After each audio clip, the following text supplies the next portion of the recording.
শত্রুকে কখনো ছোট মনে করা যাবে না। চাঁপাইনবাবগঞ্জের শিবগঞ্জে যে 2 দিন যাবত যে বিজিবির সাথে আর বিএসএফের সাথে যে মুখোমুখি এবং যে তর্ক বিতর্ক এবং দুই পক্ষ থেকেই যে আসলে প্রস্তুতি নেওয়া যায় হয়তো বা এখনই যুদ্ধ শুরু হয়ে যেতে পারে, সেই বিষয়টা হচ্ছে মানে আমাদের যে পার্শ্ববর্তী দেশ ইন্ডিয়া, এই দেশের আর আমাদের বর্ডারে যে মাঝখানে 0 পয়েন্ট থাকে, সেই 0 পয়েন্ট থেকে মানে মিনিমাম এটা হচ্ছে রুলস যে 150 গজ দূরে মানে ভিত্তি স্থাপন করতে পারবে বা সেখানে তার কাটারে বেড়া দিতে পারবে, কিন্তু সেটা তারা অতিক্রম করে বাংলাদেশের ভিতরে ঢুকেছে। সেই ক্ষেত্রে এই বিজেপির সাথে এবং বিএসএফের সাথে এবং সাধারণ জনগণ বাংলাদেশের সবাই মিলেই এই যে একটা হাতাহাতি মুখোমুখি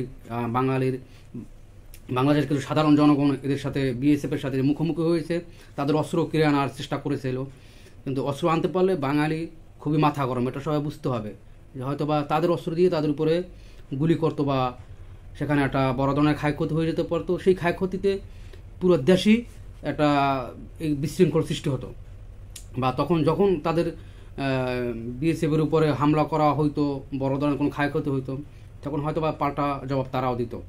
তো বিশেষ করে আমার কথা হচ্ছে যে আমাদের যে পার্শ্ববর্তী এলাকার যে আমাদের বর্ডার গার্ড আছে, সেই বর্ডার গার্ডে আরও আইনশৃঙ্খলা বাহিনীর জোরদার বাড়ানোর আবেদন করছি, কারণ এটা খুবই প্রয়োজন। কারণ মানে হয়তোবা এদের সাথে যে তর্ক বিতর্ক ইদানিং একের পর এক লেগেই যাচ্ছে, যে কোনো সময় তাদের সাথে আমাদের যুদ্ধ শুরু হয়ে যেতে পারে।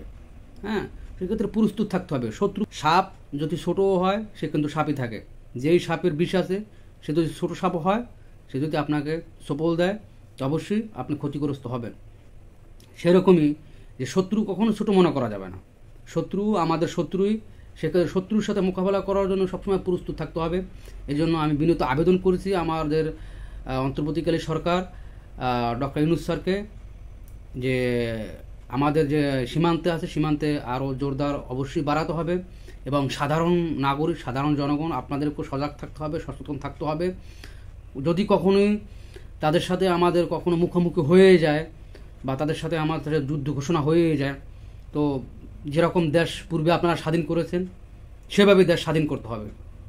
কারণ আপনারা দেশ স্বাধীন করতে শিখেছেন, আপনারা বুক পাতে শিখেছেন, আপনারা অস্ত্র ধরতে শিখেছেন, আপনারা রক্ত দিতে শিখেছেন। সেই ক্ষেত্রে সবসময় সজাগ থাকতে হবে, যে কোনো সময় তাদের সাথে আমাদের সাথে মুখোমুখি হয়ে যেতে পারে।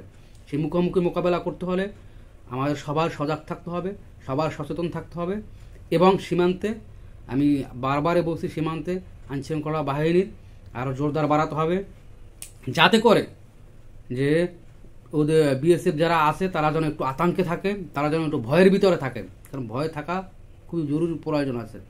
অনেক সময় কি মানুষের মানে হামিগামি দেখাও মনে করেন অনেকে ভয় পায়, এরকম একটা জিনিস আছে যে এরকম থাকতে হবে।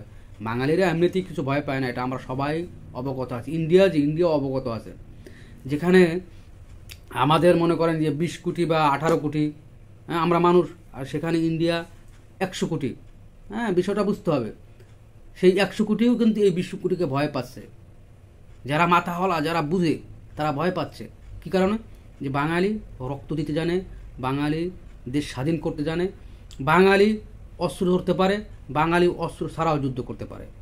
সেই ক্ষেত্রে মানে আমাদের সবার সজাগ থাকতে হবে, সচেতন থাকতে হবে, এবং সীমান্তে নজরদারি এবং সীমান্তে আমাদের আইনশৃঙ্খলা বাহিনীর যে জোরদার সেটাকে ভালোভাবে নিশ্চিত করতে হবে।